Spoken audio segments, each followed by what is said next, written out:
Jumpa lagi ya dengan saya Yusuf Indra.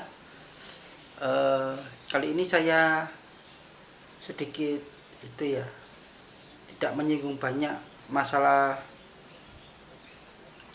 itu ya, asam lambung. Nah, mungkin ini saya sedikit aja untuk curhat tentang kondisi Surabaya dan juga ini ya, keseharian saya ya. Ini kan momentumnya kan kita kan sedang ada musibah besar ya, pandemik itu ya, virus corona ya. Nah, kebetulan banyak teman-teman yang bertanya pada saya ya, mengenai ketakutan. Nah, kalau dulu kan kalau kita batuk terus tenggorokannya kita sakit, itu kan yang ditakutkan kan paling ya jangan paru-paru saya sakit, terus tenggorokan saya kok seperti ini, nanti takutnya ada Nah, ini sekarang sudah berbeda ya. Kalau mereka batuk, mereka sakit tenggorokan, nah ini yang ditanyakan itu bukan kayak dulu lagi ya. Sekarang takutnya itu adalah jangan-jangan saya takut kena virus corona. Nah, itu setiap kali tanya mesti jawabannya mengarah ke situ. Saya coba membandingkan antara pertanyaan sebelum ada kasus corona dengan sekarang dengan adanya kasus corona, itu sangat berbeda jauh ya. Dulu batuk aja tanya cuma gini tok, saya batuk selama kurang lebih 1 minggu tidak sembuh-sembuh ya, obatnya apa ya. Terus saya sudah ronsen, katanya paru-paru saya tidak apa-apa, tapi kok batuk terus. Nah, kira-kira obatnya apa gitu. Simpel lah, dulu katanya masih simpel, sekarang enggak. Saya sudah sakit, sudah batuk selama 1 minggu, jangan-jangan saya takut kena corona, jangan saya kena corona. Nah, sudah berbeda ya. Kalau dulu masih sedikit tenang, mungkin saya bilang ya, kalau biasanya sih asam lambung bisa mengakibatkan batuk yang berkepanjangan gara-gara tenggorokannya itu sudah mulai sembuh ya. Sudah mulai sembuh kan, kalau sembuh kan ya mesti gatal lah, kayak kulit kita jatuh atau mungkin kaki kita jatuh berdarah, terus 1 minggu atau 2 minggu kan lukanya sudah mulai mengering. 1 minggu lah lukanya sudah mulai mengering, itu kan juga terasa gatal kan ya. Sama dengan tenggorokan kita kalau sudah mulai sembuh itu kan juga gatal ya. Nah, gatal itu kan juga memicu batuk. Gatal terus habis itu sudah mulai sembuh, kena asam lambung lagi, luka lagi. Sudah mulai sembuh, kena asam lambung lagi, luka lagi. Yes, seperti itu, makanya batuknya tidak sembuh-sembuh. Nah, itu kalau dulu saya jawabnya seperti itu. Sekarang kelihatannya sudah tidak ampuh lagi deh kalau saya jawab kayak itu dalam kondisi sekarang ini ya. Kalau dulu saya jawab yes ala kadarnya, mungkin sudah tenang dia. Kalau sekarang sudah berbeda ya. Sekarang harus diyakinkan ya. Yakinkannya ya, saya cuma pakai instrumen sederhana sebenarnya ya. Kalau pengen jelas, pengen detail ya, coba datang langsung ke rumah sakit. Cuman kan ya ada syaratnya, bisa-bisa nanti kalau ke sana juga ditolak ya. Terus kalau tidak mau ditolak langsung ke sana ya ke dokter, ke vaskes lah, fasilitas kesehatan yang terdekat. Bisa dokter, bisa puskesmas ya, atau klinik lah. Nah, itu. Nah, keluarnya diutarakan.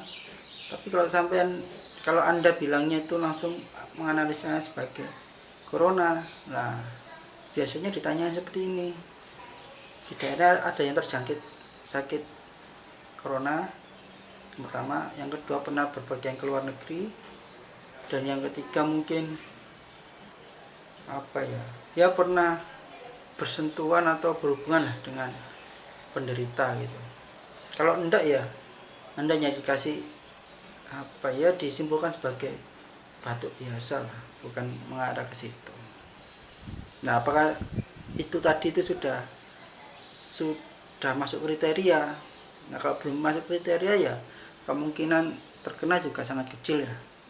Kecuali kalau Anda bepergian ke luar negeri, lah itu beda lagi, nanti pasti nanti akan menjadi pertimbangan tersendiri ya. Tapi kalau enggak, atau mungkin hanya orang-orang yang ya aktivitasnya cuma di dalam negeri kan ya enggak seberapa, atau mungkin habis dari tempat-tempat yang itulah rawan lah.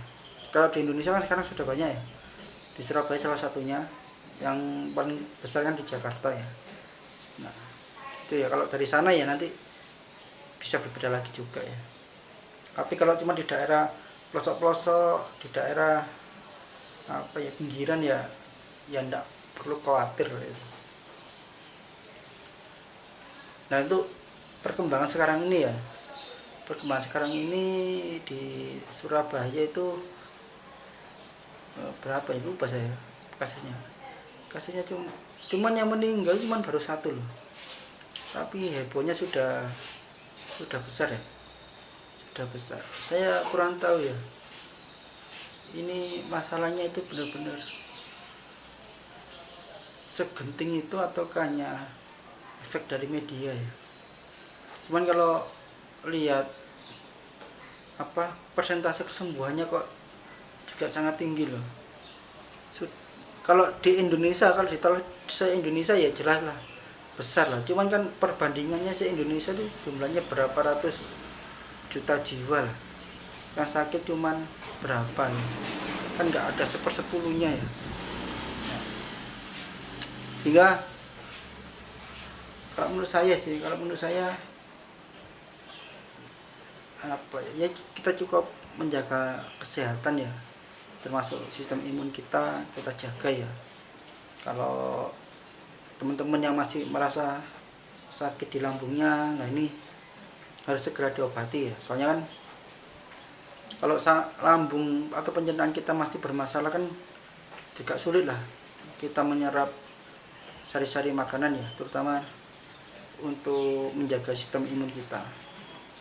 Nah mulai saat ini mungkin bisa diterapkan ya 3P. Kita coba untuk pola makannya kita jaga, pola hidup kita jaga, pola tidur kita juga kita jaga. Nah ini insya Allah lah kita bisa dalam waktu 1 mingguan sudah mulai baikan lah.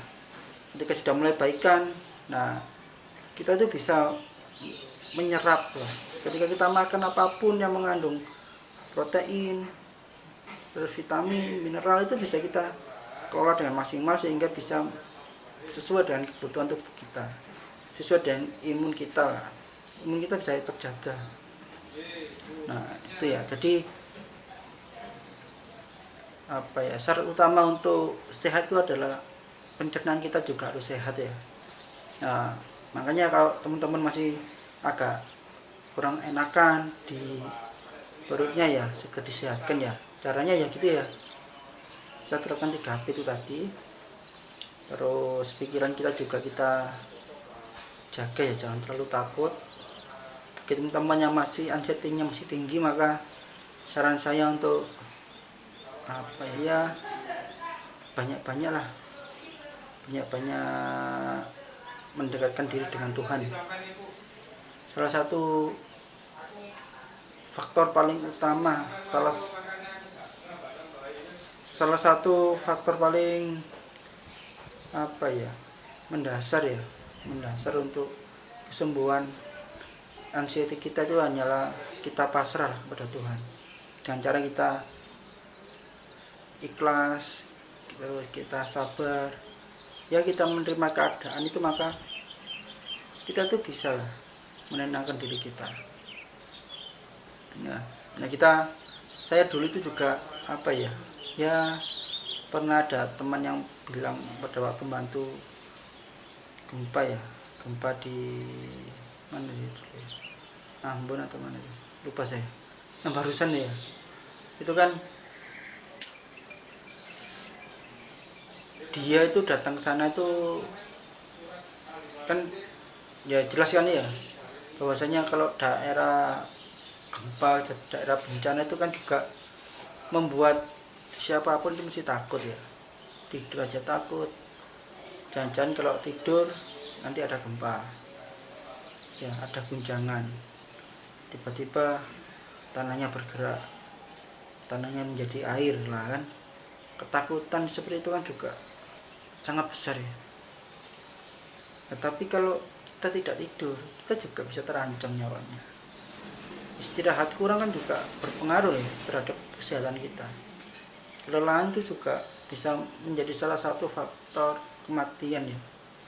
Jadi harus tidur lah.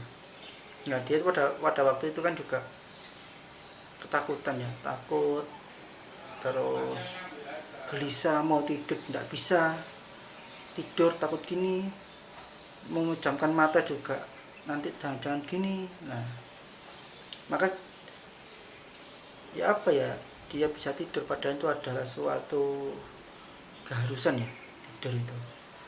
Maka yang dia lakukan itu apa ya, dia sholat dulu, terus habis itu dia berpasrah, dia memasrahkan diri. Nah itu wis, hidup dan matiku di tangan Tuhan lah, di tangan Allah ya kan. Kalau umat muslim kan bilangnya kebutuhannya kan Allah ya. Nah hidup dan matiku tuh mesti itu ada di tangan Allah. Ya udah, saya tidur, apabila terjadi apa-apa dengan diri saya ya itu sudah kehendak Allah. Apabila ya saya selamat juga itu adalah suatu kehendak Allah ya. Yang penting motif saya di sini adalah membantu, dan motif saya itu adalah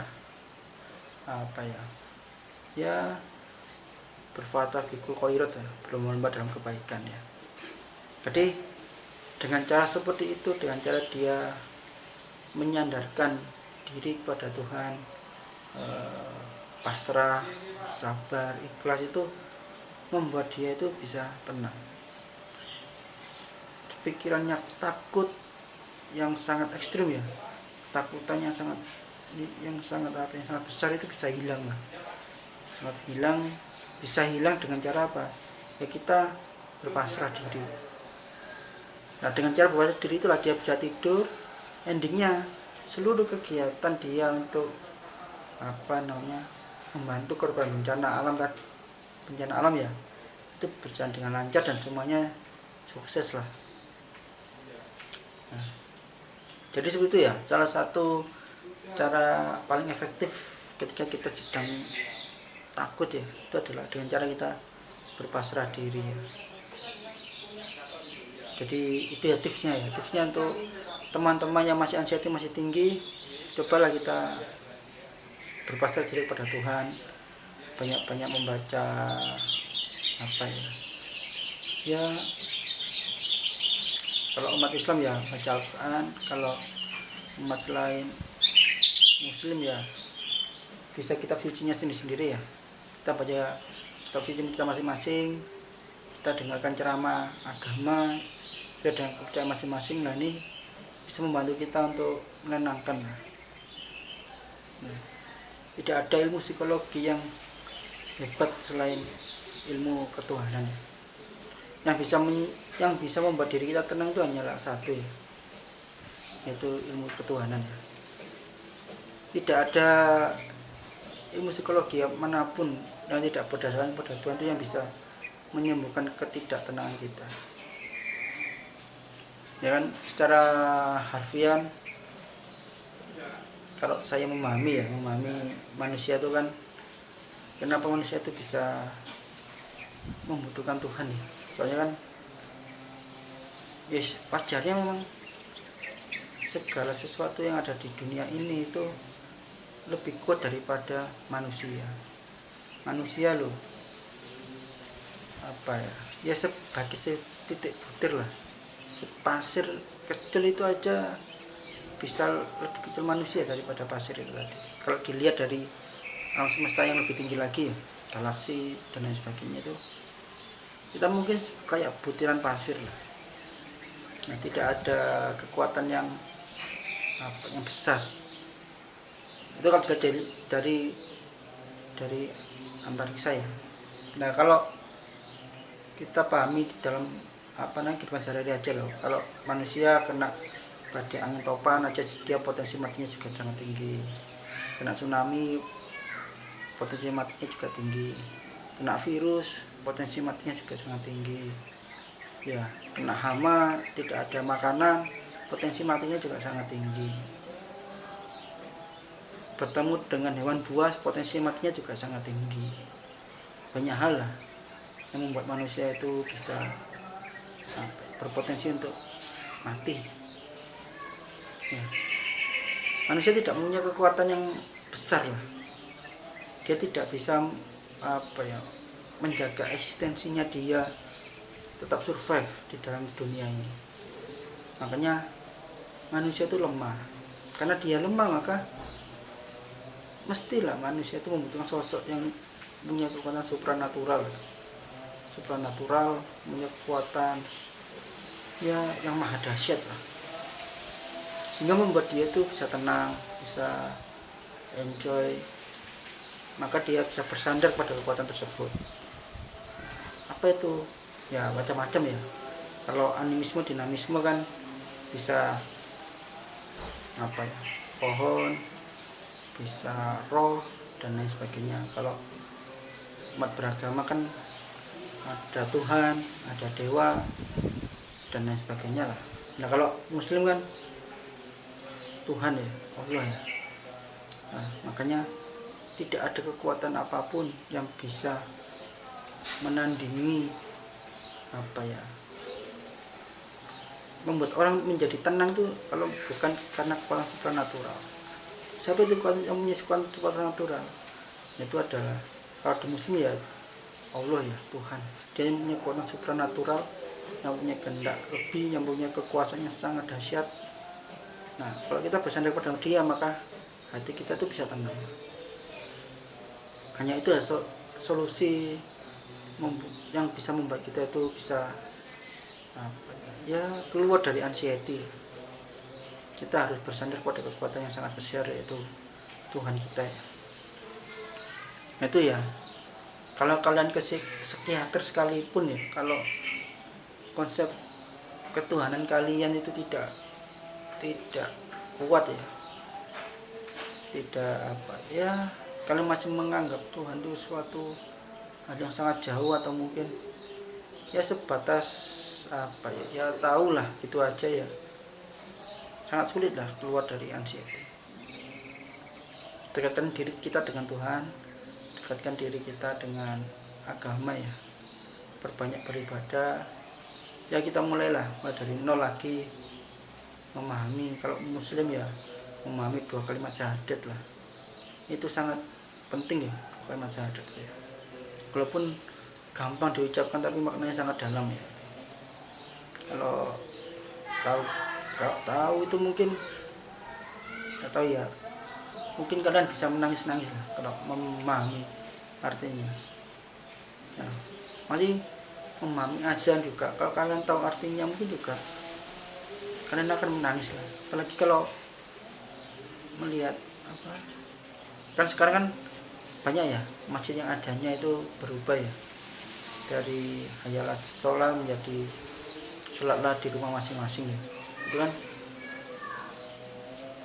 yang azan sampai menangis-nangis, saya dia paham ya, secara makna, secara psikologisnya itu seperti apa itu paham lah. Zaman dulu itu sangat berat lah untuk mengumandangkan azan, sangat berat sekali ya dulu pada waktu zaman Rasul itu ya. Mungkin itu saja. Jadi kunci untuk kita bisa survive di dalam pandemi corona ini adalah menjaga sistem imun kita, agar kita jaga, kita bisa kuat, sehingga kita tidak bisa kemasukan virus ya. Virus itu bisa hilang lah kalau kita kuat kan ya, kebal lah terhadap virus ya. Nah, syaratnya untuk bisa seperti itu adalah sistem pencernaan kita juga harus baik. Sistem pencernaan baik, maka jalani 3P. Yang kedua, anxiety juga segera mungkin lah untuk dihilangkan. Cara menghilangkannya seperti apa? Ya harus dilawan ya. Cara melawannya dengan cara apa? Kita dekatkan diri dengan Tuhan ya. Jangan kita menjauh dari anxiety. Ketakutan kita tentang kematian itu jangan kita jauhi, tapi kita dekati ya. Dengan cara ya kita belajar ilmu agama, kita dekatkan diri dengan Tuhan, kita pasrah, kita sabar. Insya Allah lah kita bisa menghilangkan anxiety itu. Kalau hal itu sudah kita lakukan 3P, terus anxiety juga sudah bisa kita jinakkan dengan baik, terus kita makan juga makanan yang bergizi ya, insya Allah lah kita bisa terhindar dari virus corona ini. Dan mungkin itu saja dari saya.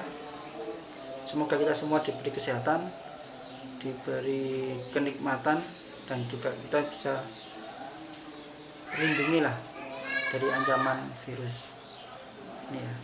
Dan pesan saya tetap di rumah aja ya.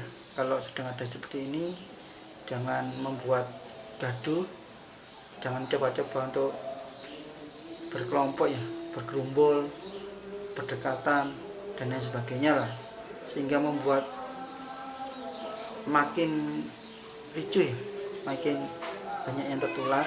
Kita coba untuk sesuai dengan anjuran pemerintah saja ya, kita di rumah masing-masing. Beribadah pun kalau bisa ya di rumah saja dulu lah, di rumah saja dulu. Kalau di Surabaya sudah banyak masjid-masjid